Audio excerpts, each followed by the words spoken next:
Welcome to today's podcast featuring me, Fahan, and Amsid. Amsid, today we're going to be talking about a serious topic, racism in football. First thing that I have to ask you, Amsid, is why are you here today? What made you so interested to talk about this topic? I felt like I had to come on here and share my thoughts. It's crazy. It's absolutely shocking. My love for football since I was a young kid, watching the Sunday League games, to the big screen TV, watching Premier League, Barcelona, Real Madrid games. It's been astonishing, but recently, it's been horrible.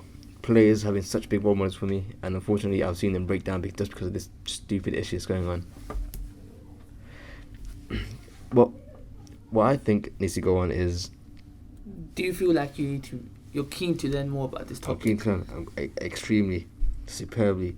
I'm here for it, all of it. I think it's very, very stupid and annoying that players have to ruin it, and fans as well. The racism is getting bigger. It needs to stop. It needs to go. Kick it out. I agree with you. I've been doing a lot of research into companies like Kick It Out and lots of different other sites such as the Premier League, and seeing what are they doing.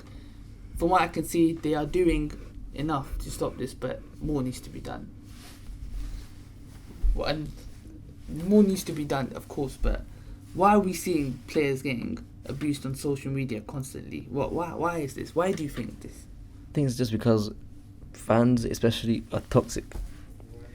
They really, really are annoying, and it's mainly the. Unfortunately, it's mainly the black people. It's very, very stupid. The racism is getting higher. It needs to go. Kick it out once again. Fans are getting salty once after a loss. They need to stop. Get over it. Keep it on. Keep moving. I agree with you. I think the main point you said there, toxic. They can't take a loss. Yes. When their team loses, they go straight on social media and just abuse their players like it's just alright. Players like Rashford, especially. Rashford, Sterling, these popular players. Fans think it's just alright. It's daily part of their life now. It's horrible. It's mainly because of their players' performances. They just go on social media and do this. What's your take on this? And once again, the families, footballers' families themselves could be in danger themselves. It gets higher and higher. It puts them in danger itself. Fans get abusive. Fans get racially abusive. They start to go south.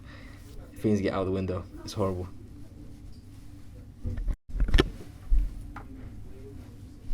Next question, Amsid.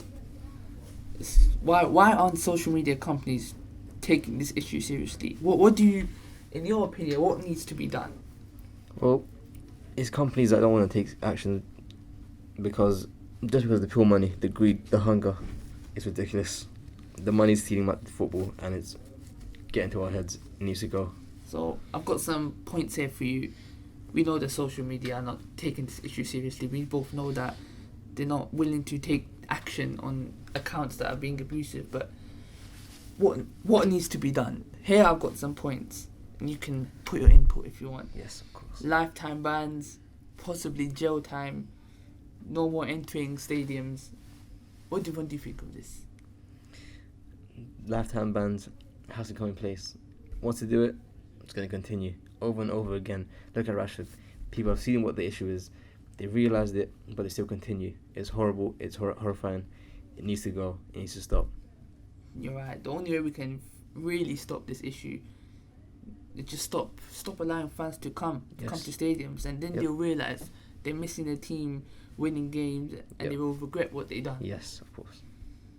And move on to our next step, which is, do you believe the government should get involved in this? Or what do you think? Introduce new legislation, impose hefty punishments? If social media companies are not doing enough, then surely the government have to get involved. Yes. Surely Mr. Boris has to do something. Yes. There has to be some sort of fine, at least minimum fine. That's it. At least a fine. And this is if social media companies don't do this. Yes. We would like the government to get involved, because Yes. forgetting this racism. Yes. Racism been going on for years and years and years, but we're in the 21st century now. We are. And it's still happening. Yes. It's not gonna go. It's not gonna go. It has to go. It has to go. It has to go, blood. So, we've talked about why social media companies are not taking this seriously. We've talked about why the government should get involved, impose new punishments, new legislation. But recently, we've seen this breaking news develop that the Premier League and the EFL will participate in a 4-day social media boycott to tackle online abuse. What do you make of this? I think it's too late. Way too late. It's very, very annoying as well. The fact that they introduced it late means it's not going to work properly. We're not going in the right direction. We're really not. And the fact that it's been 4 days is actually not enough. It needs to be longer. I agree with you, Amsid. It's good that this is happening. We really appreciate that the Premier League has come together to come to a conclusion that this is alright, but Yeah. 4 days and the fact that enough. this is so late is just not enough. Yep. It's taken this long for them to acknowledge that yes, we should be doing this, when realistically this should have been happening Way earlier. years ago. You think really should have been happening? What do you think the players make of this breaking news? What do you think they make of this? I think it's unfair for them, especially. I think they don't find it respectful. They know it's too late themselves as well. They've know been through this for years, Yes. and now every game they come home, they open their Yep. phone, Twitter, Facebook, it's the whatever. profession. They see this, and after all the abuse they received, now they're seeing this news that there's going to be a social media boycott throughout the weekend. Players must be frustrated, Yes. angered. Don't you Yep. think, Hamsid? Yep, 100%. Especially players like Rashford, once again. He's been through it all, he's seen it, he knows what he wants. He knows it's too late as well. So we talk about the players, how they feel about this news, but we have to talk about this. Where do you think the players that receive this abuse on a daily basis, not a weekly basis, daily basis, does this affect them? Does this affect their performances? Does this affect their mental health, general health? What do you think this does to them? Because obviously they can't show it. They can't retaliate. They can't yes. retaliate. They can't show. But as fans, we can see Yep. when they're playing. We can see their facial expressions. They might not look up for the match and look. What do you think of this? How does this affect them? I think it affects them both mentally and physically. It is very, very annoying for players. In the third Brazilian league, a fan was racially abused the other day. The fans started throwing stuff at him. They were calling him names. It was very racist, very rude once again. He actually left the club and it went south. It was terrible. The club manager came, had all of him. They woke up into an argument, separated, went each other's ways. It was horrible for the club and for the player. So this was in the Brazilian league. Yeah. So you're telling me this is happening all around the world, Yep. not just in Europe but in South America as well. Racism is everywhere in football. And do you think this will go away? Nope. Anytime Nope. soon? Nope. Not at all. Even with this 4-day social It's media too late. boycott.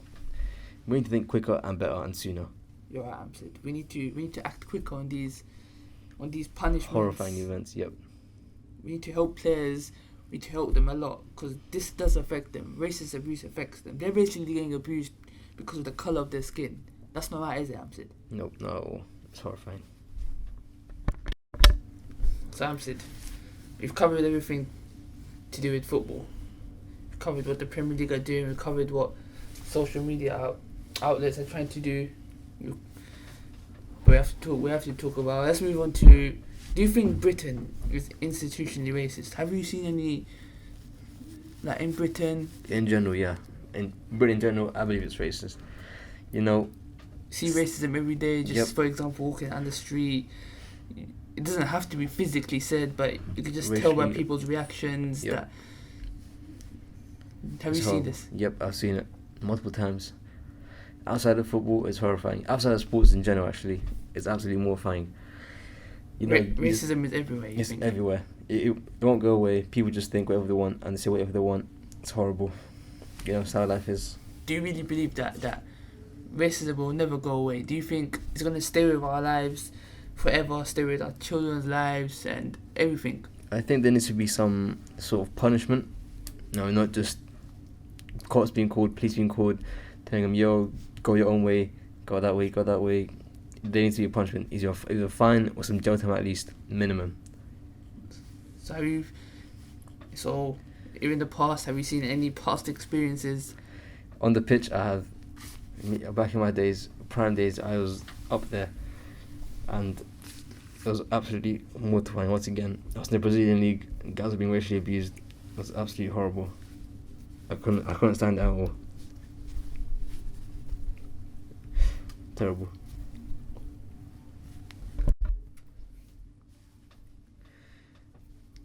Alright.